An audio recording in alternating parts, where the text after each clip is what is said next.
solve 3 power x plus 3 power 1 minus x is equal to 4.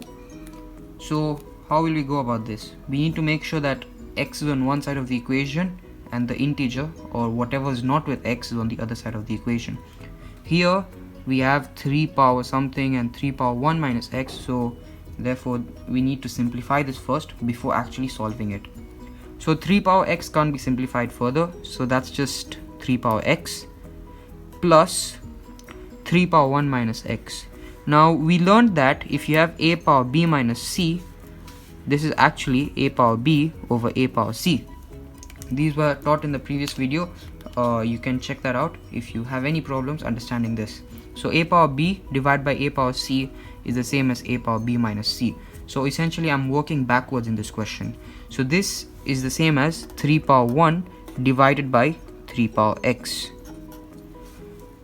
Make sure that these are the same. So my 3 in this case is my a, my b is 1, and my c is x. Therefore I'm able to use this formula in order to obtain this. So we have this. Now what? Now for a question like this, it's best if we do some substitution. So let me tell you how this goes about. We let 3 power x be equal to y. When we do this, we'll be ending up with a quadratic equation, and from there on we'll be able to solve for y and equate that to 3 power x to get our answer. So substitution really helps because you're able to simplify a very complex expression into much simpler terms, and then from there on you're able to solve. So because 3 power x is equal to y, we can do direct substitution. So that gives us y plus 3 power 1 divided by y is equal to 4. I'm just substituting 3 power x as y. Now what can we do with this equation? Firstly, let me compute 3 power 1. So this becomes y plus 3 over y is equal to 4. Now if I multiply this whole equation with y on each side, I'll need to multiply each term by y. So I want to get rid of this 3 over y, so I will be multiplying each term by y so I can get rid of this denominator. So basically it's gonna be y times y plus 3 over y times y is equal to 4 times y.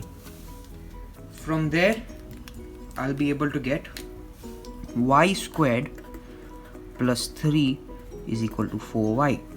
Now because there's an addition going on here, whenever I'm multiplying any term by the denominator or anything, whenever I'm multiplying one term, I need to multiply all the other terms. So because it's an addition, I had to multiply this and this. Suppose if it was y times 3 over y, and I want to multiply this whole thing by say another thing like 9, just suppose, this will just be 9y times 3 over y. It's just going to be something like that. Here I have added, so I needed to multiply each and every term. Here I have multiplied, therefore I just needed to multiply the whole thing. Because of addition, I need to multiply each term. So from here we get a quadratic equation, and let's bring the stuff on one side. So we have y squared minus 4y plus 3 is equal to 0. So let's solve for y. We can use PSF to solve for y. So the product is equal to 1 times 3. The sum is equal to minus 4, which is this. So the factors, what times what gives me 3 and what plus what gives me minus 4. So I can have minus 3 and minus 1 because minus 3 times minus 1 gives me 3 and minus 3 plus minus 1 gives me minus 4.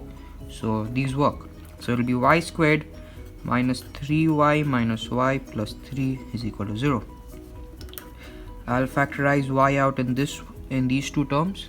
So I get y into y minus 3. Then I have minus y minus 3 is equal to 0. This is just the same as minus 1 into y minus 3. So from this we can start factorizing the brackets out, because this bracket and this bracket, they are the same, I'm able to factorize it out. So y minus 3 into y minus 1 is equal to 0.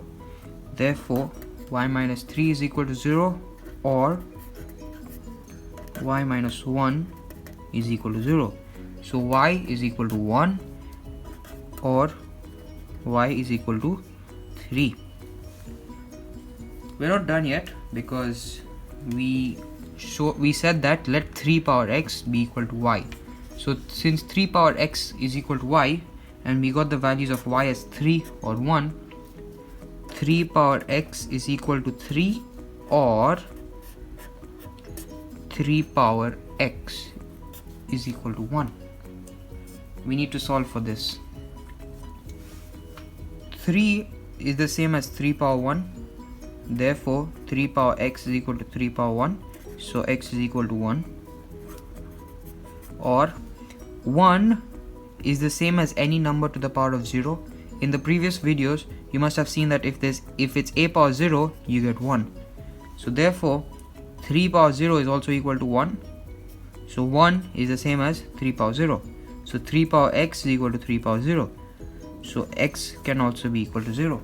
So we get two solutions here, because if you saw the simultaneous equations video, the non-linear bit especially, if you see that we said that if you have a quadratic equation, you'll get two solutions. The highest power will be the amount of solutions. So the power is 2 here, the highest power, so we have two solutions. Therefore the answer to this question, 3 power x plus 3 power 1 minus x is equal to 4, has the values of x as 1 or x as 0.